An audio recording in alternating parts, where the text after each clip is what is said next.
The figure below shows a curve C with property that for every point P on the middle curve y equals 2x squared, the areas of A and B are equal. Find the equation for the function given by curve C. We can assume C is the graph of a quadratic function. So starting off, we need to find the areas for area A and area B.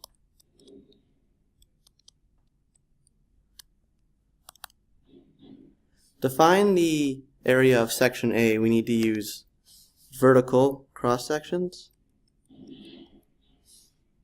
So this means we have to take the upper y equation and subtract it from the lower y equation in our integral.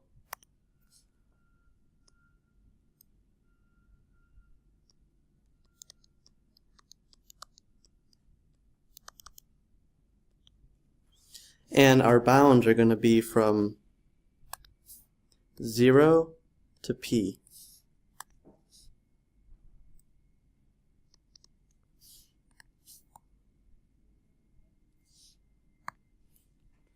So now from here, this is pretty easy. We can just evaluate it.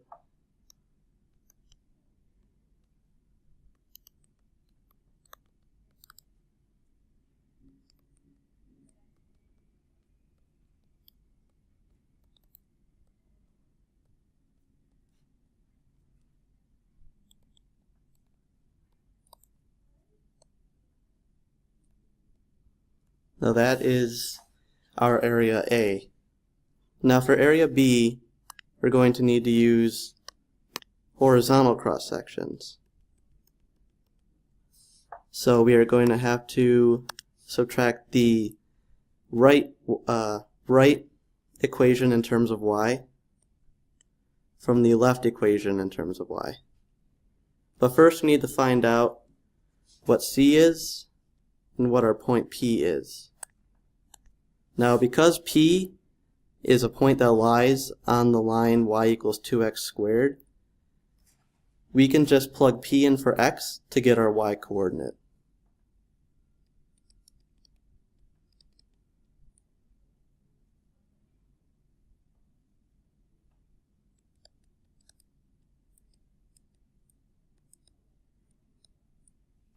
So now for our bounds, it's going to go from 0 to 2p squared.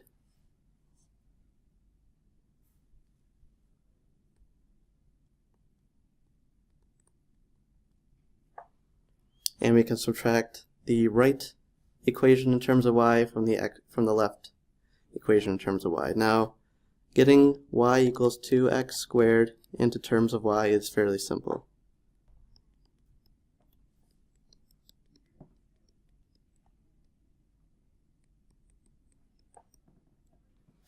So we have x equals plus or minus the square root of y over 2. That is our left equation. Now, we are only going to focus on the positive equation, because we are dealing with a function that's only in quadrant 1, where all the terms are positive.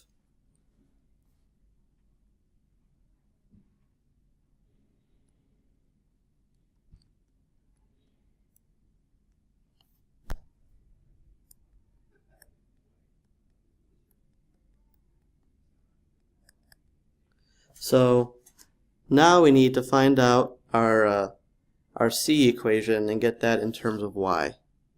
Now we need to find the equation for C of x.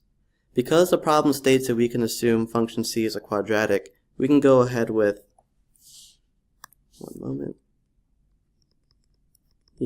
C of x is equal to ax squared plus bx plus c, our general quadratic equation.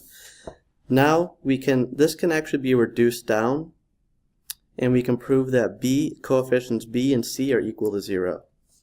Now c, we can say that c, the y-intercept, is equal to 0 because looking back up at the problem, we see that the function starts at the origin. Therefore, c would be equal to 0, leaving us with ax squared plus bx. Now we can go through and prove that b is equal to 0 simply by taking the derivative at the origin. Now we can take the derivative of our function giving us 2ax plus b, and evaluated at the origin 0, 0. We plug these values in. We have 0 equals 2a times 0 plus b. And as we can see, therefore, b equals 0. So now, continuing on with the problem, for our function c, we can use ax squared in place. Now we must take c of x and put it in terms of y. So we have c of x equal to ax squared. And now, to put in terms of y, we have ax squared, and then divide both sides by a. X squared equal y over a. Take the square root of both sides. Now you have x equals plus or minus square root of y over a. And we take the positive root because we're dealing with the function in the first quadrant. So we have x equals square root of y over a. So back to our original area B integral, we have area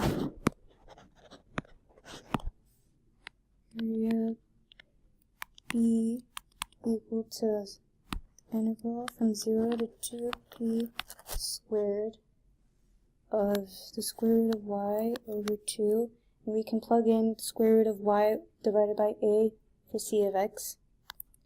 So we have square root of y over a dy. We can also split up the integral into two parts. So we have 0 to 2p squared of the square root of y divided by 2 dy.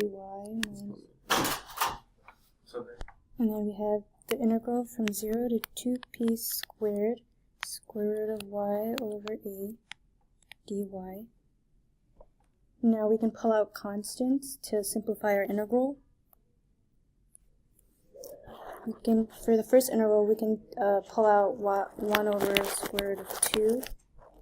And we have the integral from 0 to 2p squared of y dy, square root of y dy. And for the second integral, we can pull out 1 over the square root of a.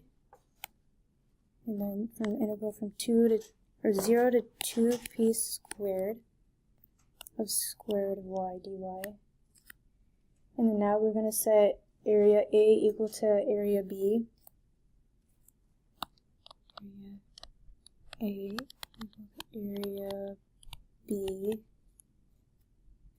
From that we have, from area A we found that area A is equal to p cubed over 3, and then set it equal to our area B, which is 1 over the square root of 2 times the integral from 0 to 2p squared of the square root of y dy minus 1 over square root of a times the integral from 0 to 2p squared square root of y dy. And we can anti-derive our integrals. We get 1 over square root of 2 times 2 times y to the 3 halves divided by 3. We will evaluate that from 0 to 2p squared, and then we're going to anti-derive the second integral, 1 over square root of a times 2 times y to the 3 halves divided by 3, and evaluate it from 0 to 2p squared. So at this juncture in our question, we set the area A equal to the area of B. We set P equal to any arbitrary value to help reduce the number of variables and to simplify our equation. So we chose to set P equal to 1, as that is the most simplest in our opinion. So the area A, which is 1/3, equals the area of B, which is 1 over root 2 multiplied by 2y to the power 3 over 2 divided by 3 within the bounds 0 to 2 subtracted by 1 over root a multiplied by 2y to the power 3 over 2 over 3 within the same bounds.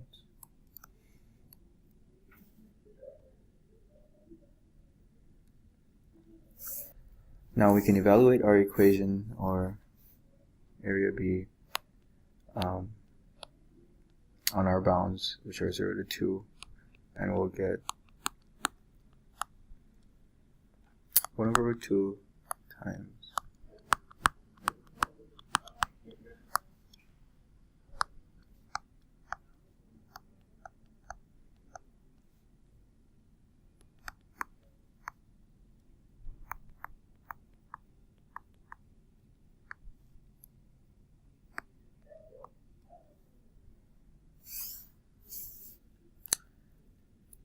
Once we do that, we know that 2 to the power 3 halves is equal to 2 root 2 by exponential rules, which is from Calc 1.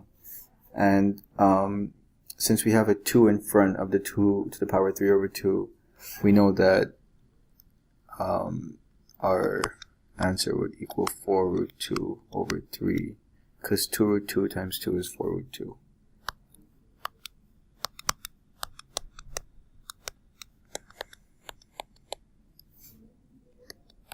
The 1 over root a stays, and we get the same thing over here by the same explanation and reasoning from before. And now we can simplify. So we multiply our terms out, the root 2's will cancel, and we'll get 4 over 3 minus 4 root 2 over 3 root a. At this juncture, we take the 4 over 3 to the other side, and we'll get negative 3 over 3 equals negative 4 root 2 over 3 root a. Negative 3 over 3 can be written as negative 1 equals negative 4 over root 2 over 3 root a. Now all we have to do is flip the signs as they are equal. So then 1 equals 4 root 2 over 3 root a. At this point we solve for a, make a the subject of the equation. So 3 root a multiplied by 1 is 3 root a equals 4 root 2. Now we divide, take the 3 over here. So root a equals 4 root 2 over 3. At that point we just square both sides to get the a by itself. So 4 root 2 over 3, the whole thing squared, is equal to a. This thing here right here, by calculation, is equal to 32 over 9. Now that we have a, we know that our equation for c is equal to ax squared. Now that we have our a value, we can write our equation, or our quadratic function. So the curve c's function will now be 32 over 9 x squared. And that's all, folks. From all this algebra and arithmetic, we find out that our a value is 32 over 9, and thus we can write our function c, which is equal to ax squared, and our a value is 32 over 9, so our function will be c equals 32 over 9 x squared. And that's it.